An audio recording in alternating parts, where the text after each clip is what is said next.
how to deal with addiction. Now, I'm not necessarily a psychologist myself, but I tried to learn a lot, and I would say that I have an addictive personality, an obsessive personality.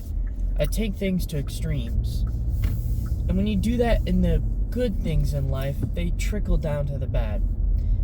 Every CEO that's been working his whole life to get to where he is also has a cocaine problem. There's ways to correct that, and there's ways to fix yourself of that, but it's important to introduce variability into your life. Now, how do you do that? Well, you make sure that instead of doing our particular thing, let's say you play video games for 2 hours a day. Now, I know books are lame, and I get it, or maybe a podcast, but listen to a podcast for an hour and play video games. You want to give your day some variance anyways, so might as well do it for your mindset. Don't obsessively play video games for 8 hours a day and then go to work and then go to sleep or something outrageous like that. That would be absurd. I have done that in the past, and it's not healthy. Playing video games for so long, your hands kind of, you're stuck to the couch. Whoa, you got a problem, okay? That South Park episode where he can't get up, and they get all, that's a problem, all right? You need to go outside and you need to touch grass. That's gross.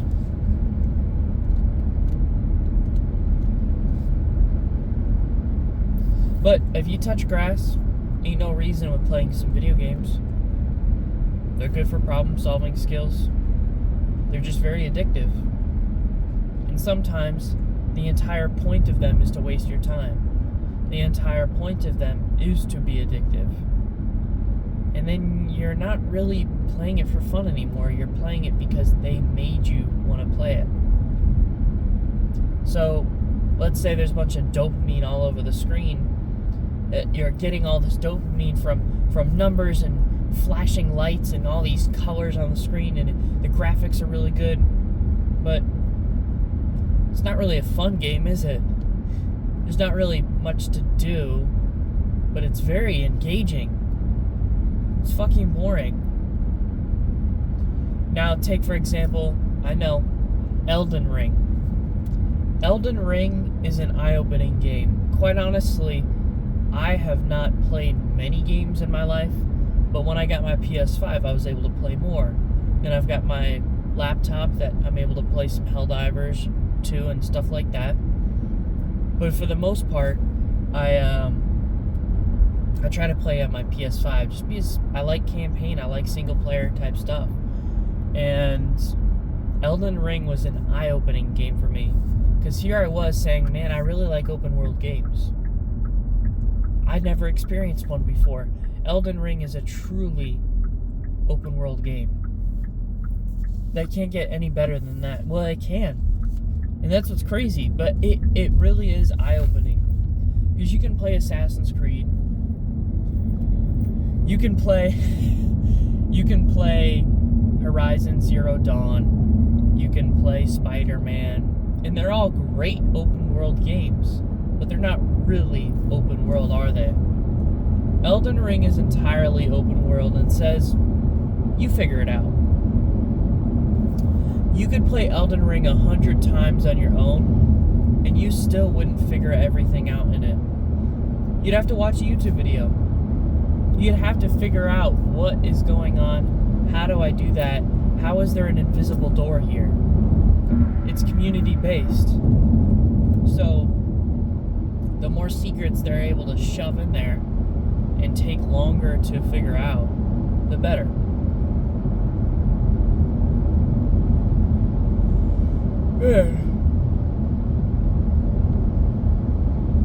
But yeah.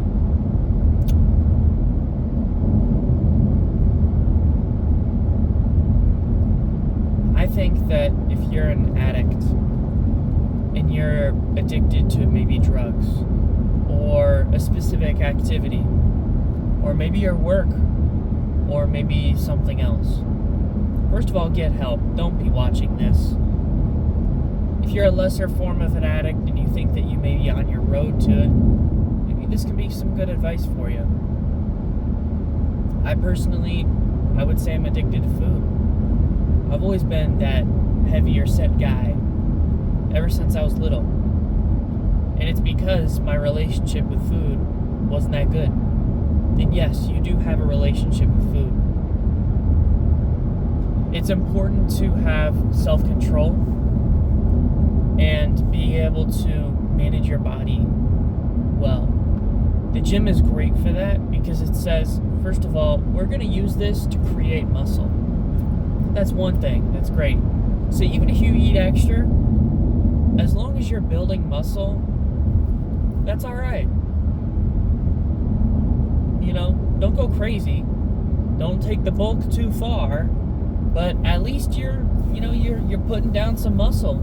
You're getting your protein in, I hope you're not eating absolute garbage, and you'll be all right. I will tell you this. Get 170 grams of protein. No. Try to get 200 grams of protein in per day and see how difficult that is. And you start to realize you don't need that much food. You really don't. I am forcing myself to eat at this point because if you really think about it enough, it's like, okay, well, I don't need to eat. No, I'm good.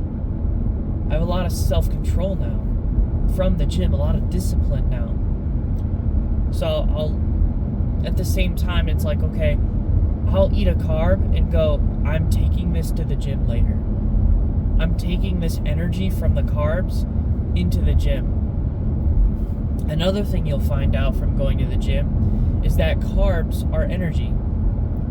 And not just like oh, I need some carbs, I need some caffeine. No.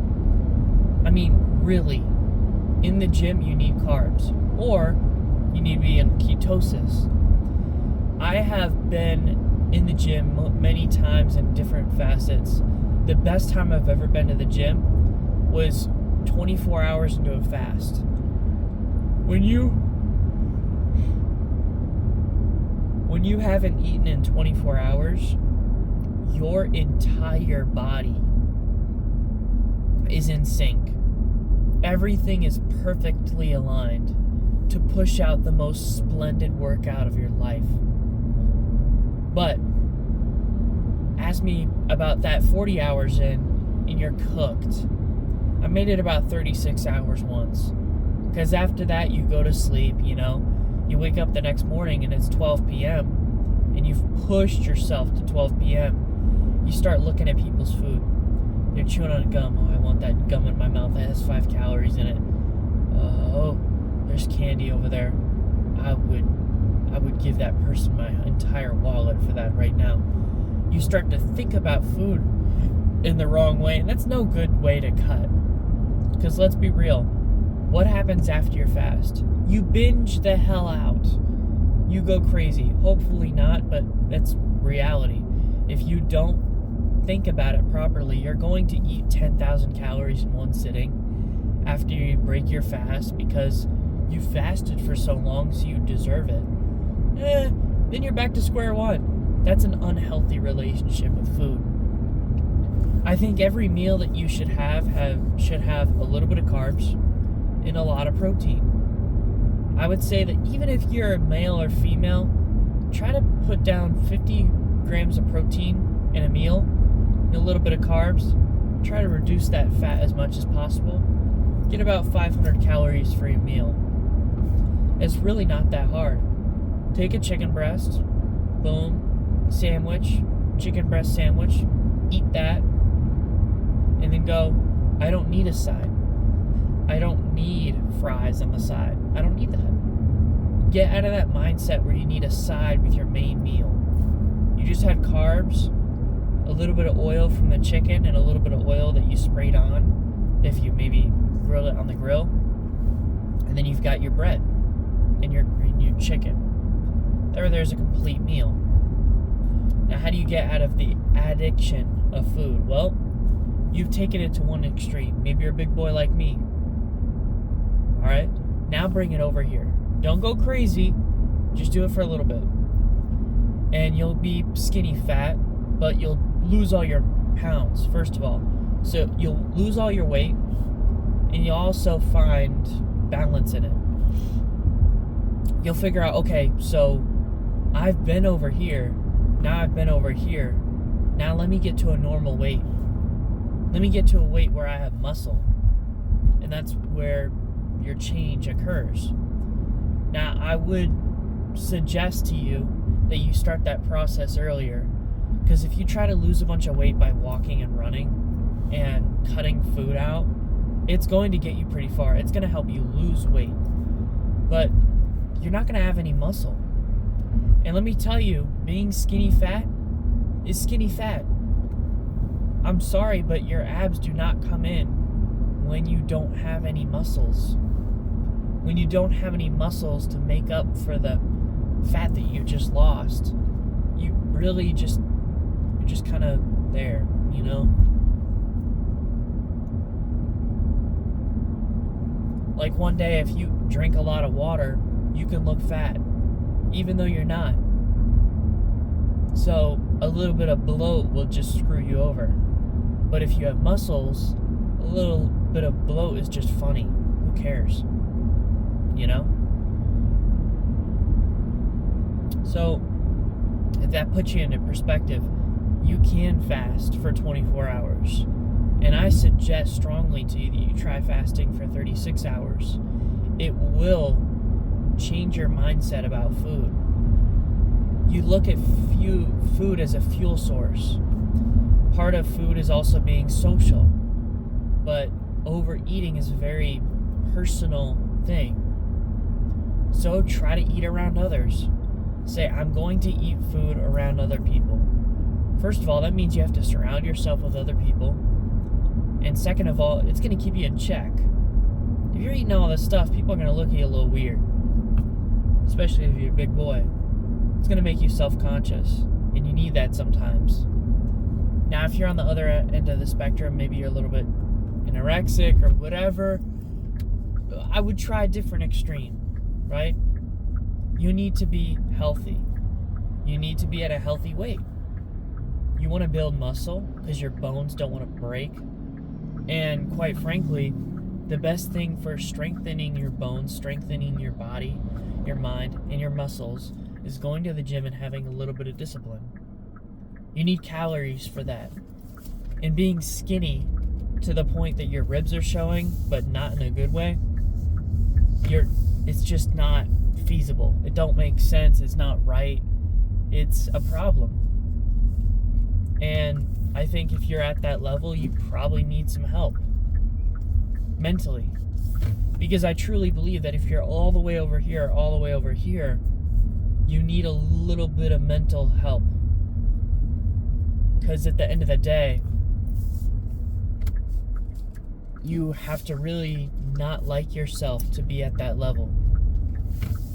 You have to really despise yourself to be at one of those extremes. You're not happy. Your diet isn't very good, and it slows you down. If you're over here, you have no energy to do anything during the day. And if you're over here, you have no energy to do anything during the day because you don't want to get out of bed because you're lazy.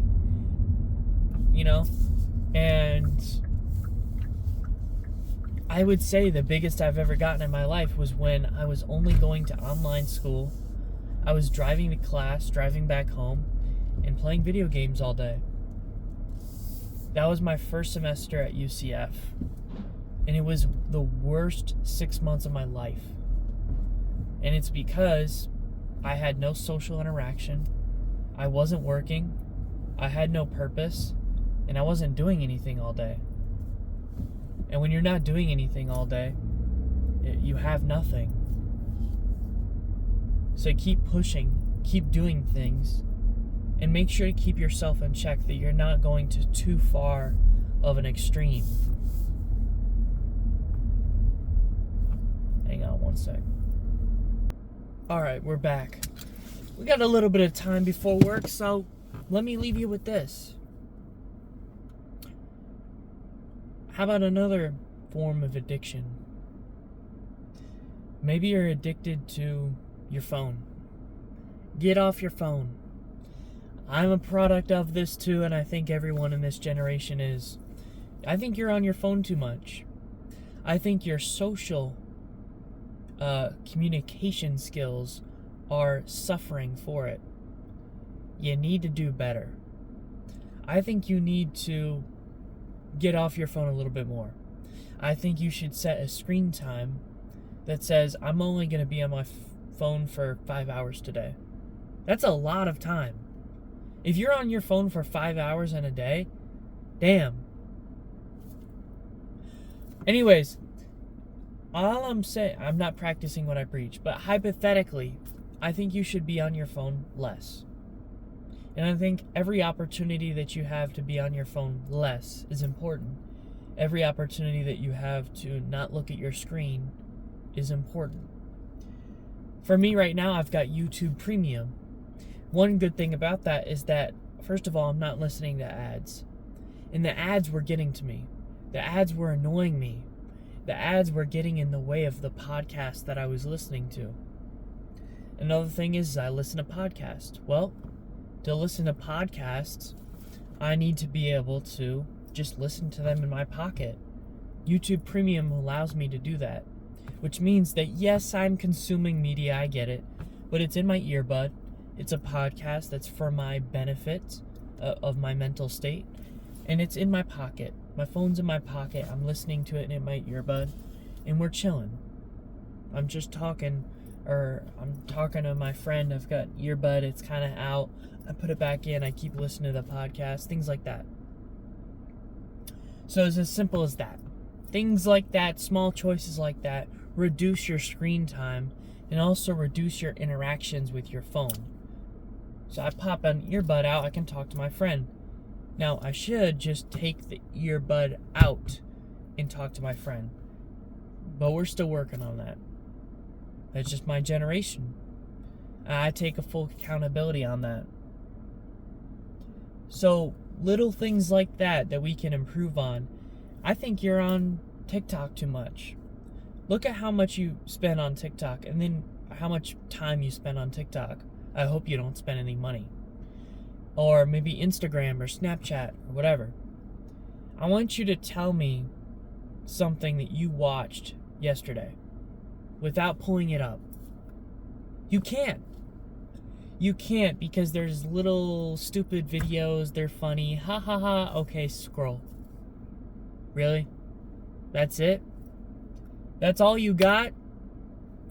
I can tell you about a podcast I listened to yesterday about Jordan Peterson, Psych2Go.